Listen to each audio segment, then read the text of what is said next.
Assalamualaikum warahmatullahi wabarakatuh. Selamat pagi, salam sejahtera untuk kita semua. Kepada yang terhormat Ibu Afiatin Nisa selaku dosen pengampu mata kuliah psikologi konseling dan teman-teman rekan perkuliahan yang kami banggakan. Pada kesempatan kali ini, kami dari kelompok 10 akan menyampaikan pembahasan materi tentang pengakhiran atau terminate pada proses konseling.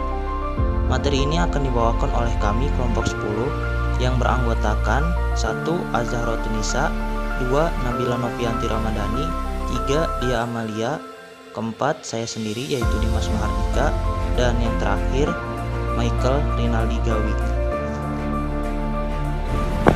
Pengertian teknik termination menurut Supriyo dan Mulawarman menyebutkan bahwa termination atau pengakhiran ialah keterampilan atau teknik yang digunakan konselor untuk mengakhiri komunikasi konseling, baik mengakhiri untuk dilanjutkan pada pertemuan berikutnya maupun mengakhiri karena komunikasi konseling betul-betul telah berakhir. Dari beberapa pengertian di atas, teknik pengakhiran termination dalam kegiatan konseling adalah keterampilan yang digunakan oleh seseorang konselor untuk menghentikan proses konseling dikarenakan adanya kesepakatan yang telah disetujui sebelum kegiatan konseling ataupun dikarenakan klien dirasa sudah mampu melakukan apa yang telah disepakati bersama saat proses konseling. Waktu mengakhiri konseling. Apakah klien sudah mencapai tujuan yang ada dalam kontrak?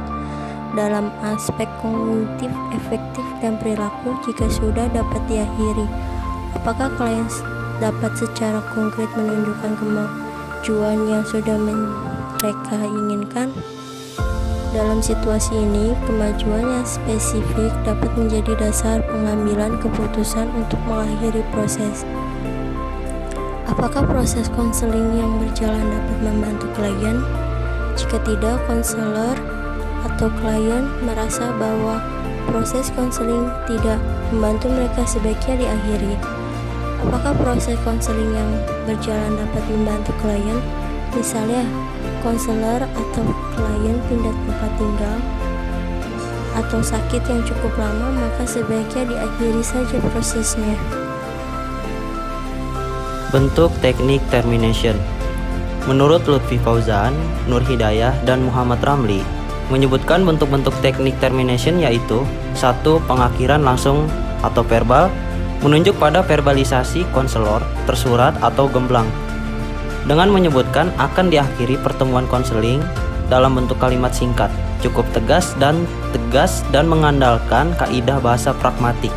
Yang kedua, pengakhiran tidak langsung atau non-verbal, menunjuk pada non-verbal seperti contohnya memandang jam dinding atau arloji, menata meja, mengemasi buku, dan lainnya.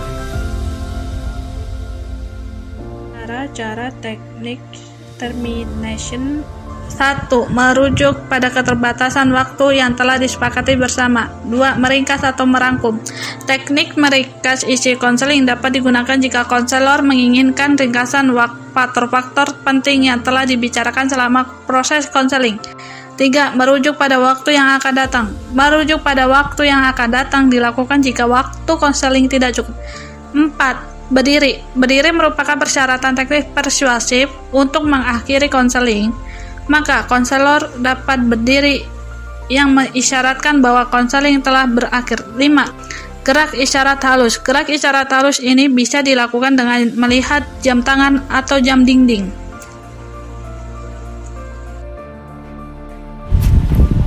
Tidak lanjut konseling.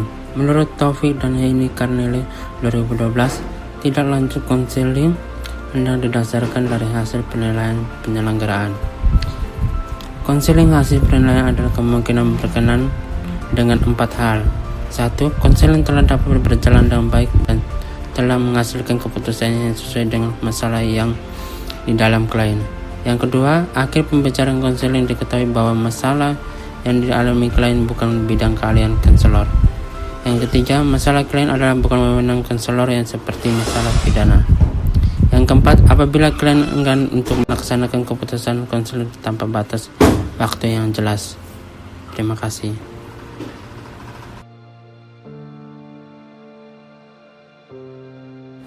Baik, selesai sudah penjelasan dari kelompok kami. Kurang lebihnya mohon maaf dan terima kasih. Kamsahamnida, arigatou gozaimashita, syukron. Thank you, terima kasih. Wassalamualaikum warahmatullahi wabarakatuh.